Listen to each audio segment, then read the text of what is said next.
Une seringue comme source d'énergie. On met les équipes à l'épreuve avec le Blitz. Martin et moi, on part en ballon.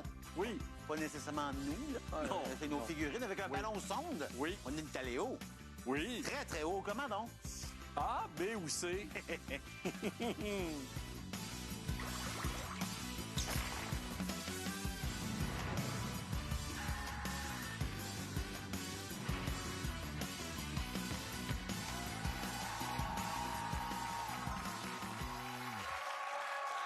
Voilà, génial, qui commence à l'instant. Merci infiniment d'être au rendez-vous pour cette émission ultime de la semaine, parce que c'est aujourd'hui qu'on va connaître l'équipe gagnante de la semaine. Est-ce que c'est l'équipe des Bleus, composée d'Éléonore Lagacé et Fanny Rowe?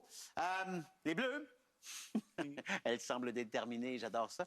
Les Bleus, est-ce que vous avez une stratégie pour repartir avec la victoire ce soir? Oui, ce soir. On m'annonce que il ne faut absolument pas divulguer notre stratégie. Wow! Ils sont en contact avec les services secrets. C'est incroyable. Non, c'est... Ah, c'est la connexion du grain de beauté entre les deux, tu comprends? Hey, bonne chance, les Bleus! Bonne chance! Côté des Rouges, Claudia Bouvette et Stéphanie Prévost. Est-ce que, de votre côté, vous pouvez nous divulguer votre stratégie pour ce soir ou... Non. On peut pas le dire. On est dans le néant pour commencer cette émission. Quelle est la stratégie des deux équipes? On le saura jamais. En tout cas, bonne chance aux deux équipes. Et merci au public d'être déplacé en studio. Alors, Martin est avec moi ici du côté jeu parce que la première expérience, on ne pouvait pas la faire dans notre laboratoire. Non. Parce qu'on parle de ballons sondes, de ballons météo, et il faut les laisser s'envoler. Et dans notre studio, il y a ce qu'on appelle un plafond. Alors, on ne peut pas laisser s'envoler un ballon comme on voudrait. Mais ça a donné des images absolument fascinantes. Oui, vraiment fascinante. Puis on était bien placés pour pouvoir les regarder, puisqu'on s'enfonçait un peu dans la boue. Et Une journée pluvieuse. On pouvait juste regarder. On regarde la question. Plus bas. Chaque jour, on a la chance de pouvoir consulter la météo, question de savoir quel temps il fera. C'est sûr que des fois, il y a un peu d'incertitude, mais quand même, ça se précise avec le temps au fur et à mesure que les outils technologiques évoluent. Donc là, j'attache caméra et GPS. On va être filmé en plus. Hello! Parmi ces outils technologiques, il y a les ballons sondes, donc des ballons qui sont remplis avec un gaz très peu dense, comme de l'hydrogène ou de l'hélium. Normalement, ces ballons sondes s'élèvent jusqu'à une altitude de 5 km environ, environ 15 km d'altitude. ou environ 35 km. Équipe? Bonne réflexion. Ben, les Bleus vont commencer la réflexion. Tu sais, quand on fait de même, on lèche notre petite voix et on voit d'où vient le vent. Bien, je pense que c'est plus la pression, je suis pas sûre, que ça calcule. L'idée, c'est de prévoir ce qu'il fera demain en même temps. Ah ouais. Ben, je dis ça comme ça, là. Mais j'ai confiance dans ton petit doigt pareil, là. C'est pas ça l'idée. Alors, 5, 15 ou 35, qu'est-ce que vous choisissez? Vas-y avec ton idée. Vas-y. Alors, il va pour 5 km environ, vas-y. donc ça serait le A pour les Bleus. Mais vous pourrez changer d'idée, peut-être, on ne sait pas. Après la réflexion des Rouges, on vous écoute. Et nous, on se dit que ça risque d'être 15. Ils se la jouent mystère, les Rouges. On y va avec 15. On y va avec 15, donc 15 km. J'aime ça. Donne juste la réponse. Pas de théorie, pas d'explication, rien, juste 15 km. OK. Ouais, mais Stéphane, nous, on pourrait aller voir la réponse. Nous, on peut pas vous dire pourquoi, par exemple, parce que c'est un secret, mais go la réponse. Ouais.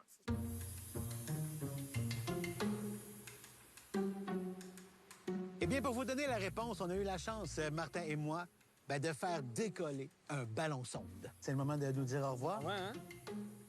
Salut! Hey, bon voyage. Bon voyage, certain. Go.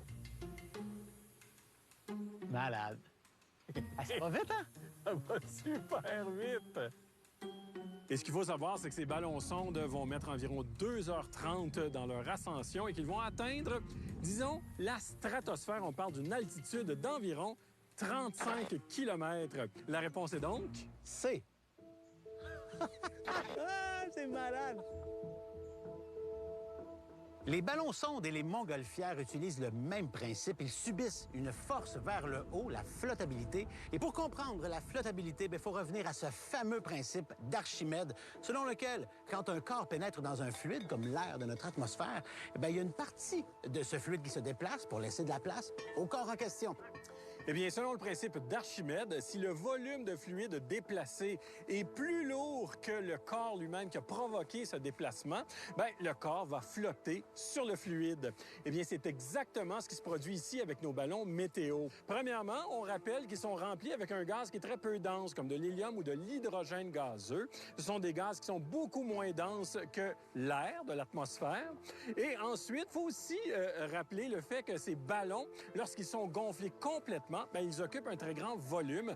On parle d'un volume d'environ 2,6 mètres cubes lorsqu'ils sont au sol et qu'ils sont remplis.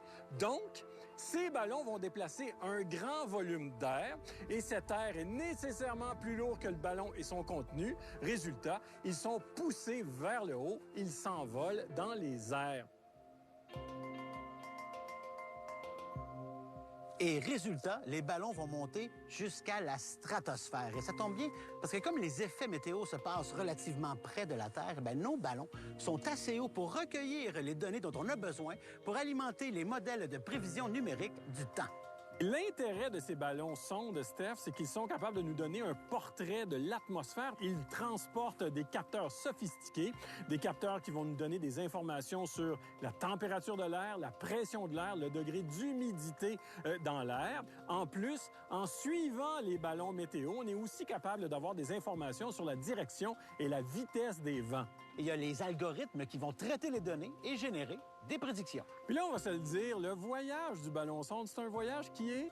Il y aura quelques turbulences, assurément. C'est un voyage mouvementé parce que ces ballons seront soumis à des conditions extrêmes. On parle d'un écart de température d'environ 80 degrés Celsius entre le sol et leur destination finale. On parle aussi d'un ballon qui sera exposé à de la glace, à des tempêtes, à des vents dont la vitesse va avoisiner les 300 km par heure. Donc, disons que si on avait été à bord, on aurait été malade. Non. Non. Non. Non. Non, on est content que ce soit juste notre image qui soit dans le ballon. Oui! Et là, parlant de prédiction, Steph, là, ma station météo locale, c'est-à-dire mon corps, elle serait capable de faire des prédictions. Là. Ouais, je te dirais que c'est humide. Puis je viens de recevoir sur ces capteurs-ci quelques gouttes d'eau, donc il va pleuvoir. Donc, il faudrait y aller. Chante. Voilà, Stéphane. Alors, 0-0, pas de point là-dessus. Juste pour vous donner une idée, 35 km, c'est 200 fois la hauteur du mât du stade olympique. C'est vraiment, vraiment très, très haut. Je comprends que tu as confiance en ton petit doigt, Léonard. Je comprends, mais on n'est pas dans les mêmes affaires. C'était fascinant de nous voir si haut quand même. On peut dire qu'on est presque allé dans l'espace. Oui, exactement. Disons virtuellement. Virtuellement, on est allé dans oui. l'espace. Alors, 0-0, on fait une courte pause. Et la dernière possibilité de faire des points pour cette semaine, c'est après la pause avec le Blitz final. Avez-vous bien écouté Martin pendant la semaine? Restez là.